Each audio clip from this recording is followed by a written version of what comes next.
Hello guys! Welcome to my channel. This is again your super tinderang nanay. Ang inyong super tindera na, super nanay pa, ang tinderang Mendorenya. For today's videos po, today is July 30, 2026. Ang pag-uusapan po natin ay ang tanong o ang comment ni Ate Fe Mangunay. Okay, shout out po kay Ate Fe Mangunay. Ayan, ang kanya pong tanong ay ano ang ginagawa sa talong sa pakbet para hindi mangitim. Ayan, yan po ang pag-uusapan natin for today's videos. Ano, July 30, 2026, pakbet. Pinakbet. Shoutout sa iyo, Ate Fe Mangunay.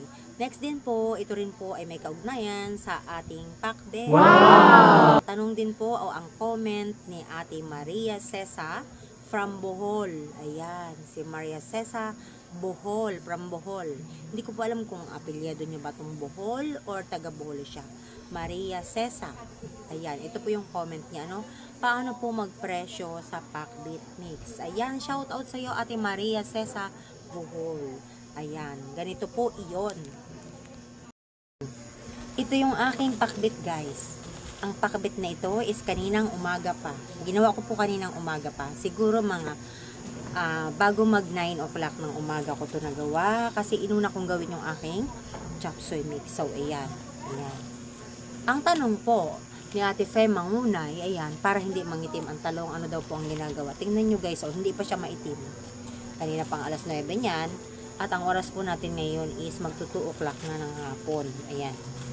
Madami po yan kanina. Ito pa yung natira. 3, 4, 5 pa yung natira. So, ang ginagawa ko po sa pakbet, sa talong, kaya hindi nangingitim ay binalik ko po yung aking ibang pakbet mix doon sa aking displayhan kasi ang bigat-bigat naman po siya. Imagine 5 siya. So, isa na lang po yung aking kakapitan. Ayan, ang talong. Sabi ng Ate Fe Mangunay, ano daw ang ginagawa para hindi mangitim? So, ang ginagawa ko guys, ganito. Unahin mo pong himayin si sitaw. May malaki akong planggana, unahin mo himayin si sitaw. Next mo pong gayatin is the okra. Ayan. The ampalaya. Kalabasa. Ayan. Pag ready na po lahat yon, ready na po lahat ng mga gulay na yon, sitaw, ampalaya, okra, kalabasa. So, ano pa ang wala? Minsan nilalagyan ko din ng kamote. Ayan. Pag ready na po lahat yon, ayan, ang huli mo pong gagayatin is yung talong. Talong yung pinakahuli mong gagayatin. Dapat na ready mo na yan.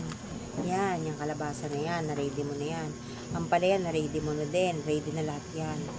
Nasa batya na yan. Ilalagay mo na yan sa cellophane. Dapat ready na. May cellophane ka na. Ilalagay mo na sa cellophane.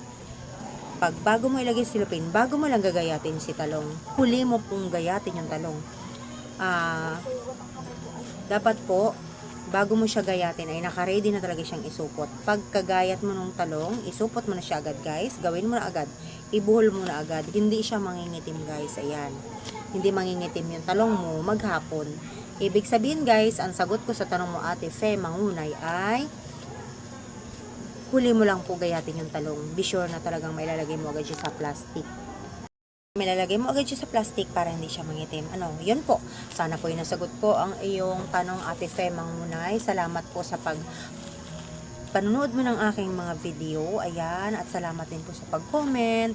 Salamat at kahit pa paano malaking tulong po yan sa akin bilang isang super tinderang nanay na super tindera na super nanay pa. Ayan. Kasi po ako ay may college na pinapaaral na 2. So, kailangan pong lahat ng racket ay pagrakitan ko na. Ayan.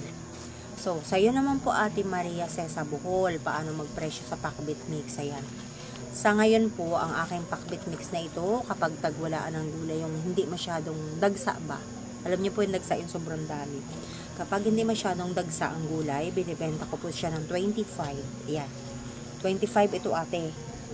Pero kapag tambak na talaga yung gulay, as in murang-mura yung mga gulay like sitaw, talong, ampalaya, kalabasa, okra, sobrang mura. 20 lang po ito. Ayan. 20, 25, kapag walang-wala talaga ay 30. Ayan. Pero kadalasan po talaga ito ay nagiging 25 to 20 lang kasi hindi naman po masyadong nagkakawalaan ng todo-todo ng gulay. Pwera lang po kung magbagyo. At dagdag ko rin po na ma-share sa inyo Ate Maria Cesa ng Bohol Ayan, sabi mo paano magpresyo ng gulay, ng pakbet gulay. Pag nagpapakbet po ako ng gulay, hindi ko na ina-expect na malaki pa yung tutubuin ko. Kasi po, yung karaniwan sa mga pinapakbet ko is yung mga reject. Alam niyo po yung reject. Yung mga kilo-kilo, yun, binibigay ng mga suki ko yun. Free lang nila yun, guys. Alam mo, diniliver na ako ng 500 na okra. May free na 100 na kilo. Mga ganun. Yung mga kilo-kilo na yun, yun yung aking nire-repack o ginagawang pakbet.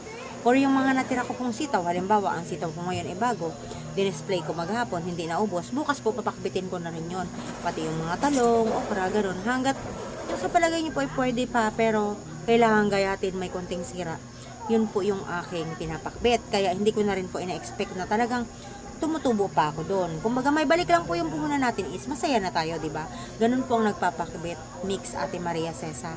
Huwag mo nang i-expect na malaki yung tubo mo.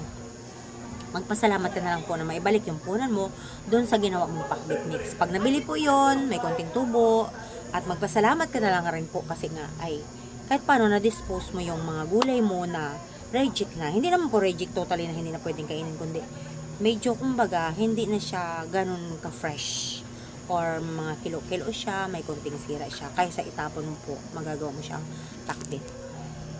Ito na lamang po ang aking video for today. Ayan, July 30, 2026. Maraming salamat po sa lahat ng mga nanonood ng video ko. At sa lahat po naman ang hindi pa dyan nakaka-subscribe, pakisubscribe naman ang inyong super tinderang nanay. Ayan, pakiclick po ng bell button at ng aking video, pa-share na rin po, pa-subscribe po, don't forget. Maraming salamat po. Ito po ulit ang inyong super tinderang nanay. Sana may napulot po kayong aral. Again po, shoutout po kay Ate Fe Mangunay at saka kay Ate Maria Cesa from Bohol. Maraming salamat po.